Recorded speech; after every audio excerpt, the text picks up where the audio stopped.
Project Red Light was formed, and experimentation and test flying alien craft was begun in earnest. As I told you earlier, many of the craft we recovered were intact, appeared to have no damage whatsoever.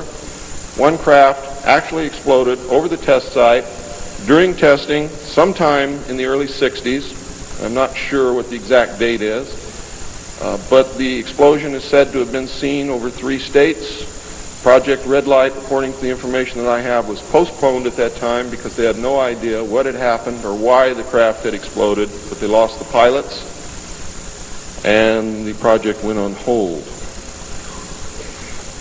A super top-secret facility was built at Groom Lake in Nevada in the midst of the weapons test range. It was codenamed Dreamland. Until this area was built, testing was done at the Tonopah test range, and that's why some of you have conflicting information. The installation was placed under the Department of the Navy, and clearance of all personnel required a Q clearance as well as executive, which means presidential or majestic approval.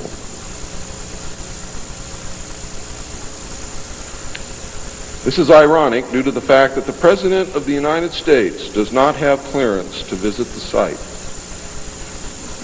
How many of you did not know that? The President of the United States cannot enter Area 51. There are very many other areas which he cannot enter also. The alien base and exchange of technology actually took place in an area known as S4. Area S4 was codenamed the Dark Side of the Moon. The Army was tasked to form a super secret organization to furnish security for all alien task projects. This organization became the National Reconnaissance Organization based at Fort Carson, Colorado. The specific teams trained to secure the projects were called Delta. A second project, codenamed Snowbird, was promulgated to explain away any sightings of the red light craft as being Air Force experiments. The Snowbird craft were manufactured using conventional technology and were flown for the press on several occasions, and those of you who are my age or older will remember, as children or young adults, going to the movie and seeing in the Movie-Tone newsreel the Avro car and other strange-looking saucer craft that were developed by the United States and the Canadian Armed Forces as a part of Project Snowbird. Project Snowbird was also used to debunk legitimate public sightings of alien craft, also called UFOs. Project Snowbird was very successful, and reports from the public declined steadily until recent years. But not just due to Project Snowbird. There was an intense ridicule, denial, and debunking campaign going on since the beginning. People stopped reporting what they saw. A multi-million-dollar secret fund was organized and kept by the military office of the White House. This fund was used to build over 75 deep underground facilities. Presidents who asked were told the fund was used to build deep underground shelters for the president in case of war. Only a few were built for the president. Millions of dollars were funneled through this office to MJ-12 and then out to the contractors, and was used to build top-secret alien bases as well as top-secret dumb or deep underground military bases. I think dumb is very appropriate. And the facilities promulgated by Alternative 2 throughout the nation. President Johnson used this fund to build a movie theater and pave the road on his ranch, and I believe he also used it to fix his shower. He had no idea of its true purpose, but he felt that because it was military money, it was his money. The secret White House Underground Construction Fund was set up in 1957 by President Eisenhower. And you can forget Truman, because Eisenhower has done everything that's been done to us, not intentionally, not to hurt us, in the beginning to protect us. The funding was obtained from Congress under the guise of construction and maintenance of secret sites where the president could be taken in case of military attacks, called presidential emergency sites. The sites are literally holes in the ground deep enough to withstand a nuclear blast and are outfitted with state-of-the-art communications equipment.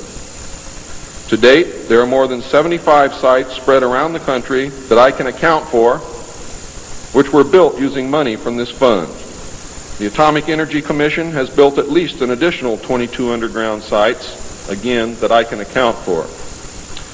The location and everything to do with these sites were and are considered and treated as top secret. The money was and is in control of the military office of the White House and was and is laundered through a circuitous web that even the most knowledgeable spy or accountant cannot follow.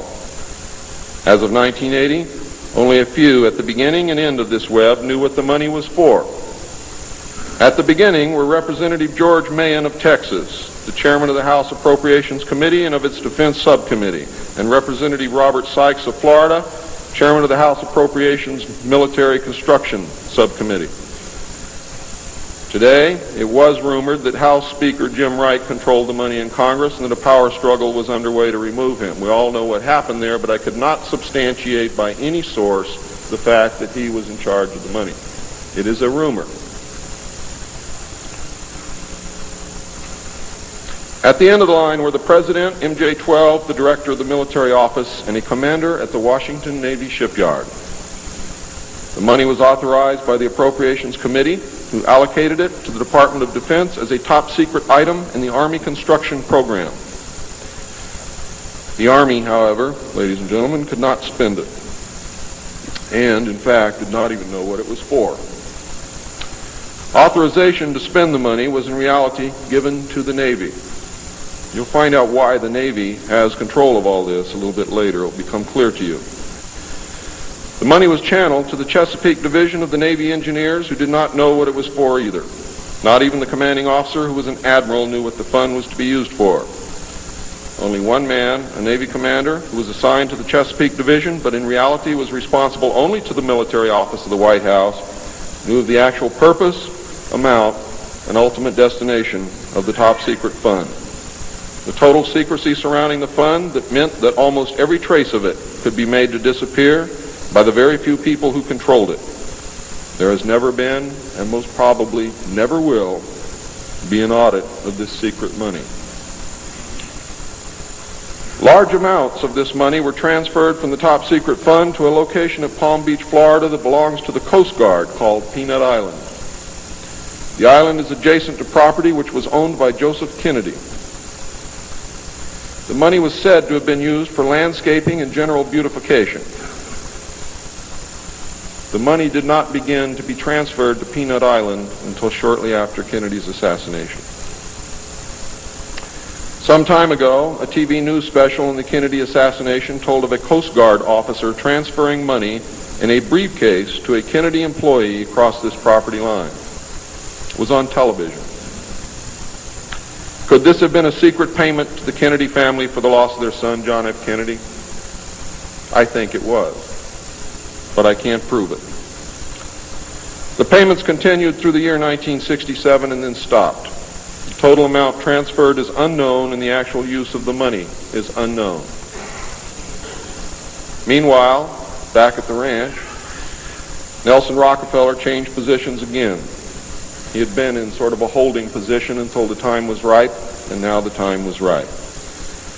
This time he was to take C.D. Jackson's old position, which had been called the Special Assistant for Psychological Strategy.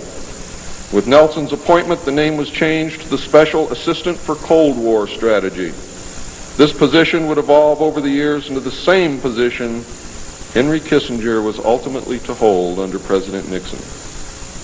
Officially, he was to give advice and assistance in the development of increased understanding and cooperation among all peoples. Sounds very nice and innocent, doesn't it? The official description, of course, was a smokescreen. For secretly, he was the presidential coordinator for the intelligence community. In his new post, Rockefeller reported directly and only to the president. He attended meetings of the Cabinet, the Council on Foreign Economic Policy, and the National Security Council, which was the highest policy-making body in the government. Nelson Rockefeller was also given a second important job as the head of the secret unit called the Planning Coordination Group, which was formed under NSC 5412/1 in March of 1955. However, the memo was written in 1954 at the same time that NSC 5410 and NSC 5411 were written. It was not used until it was needed.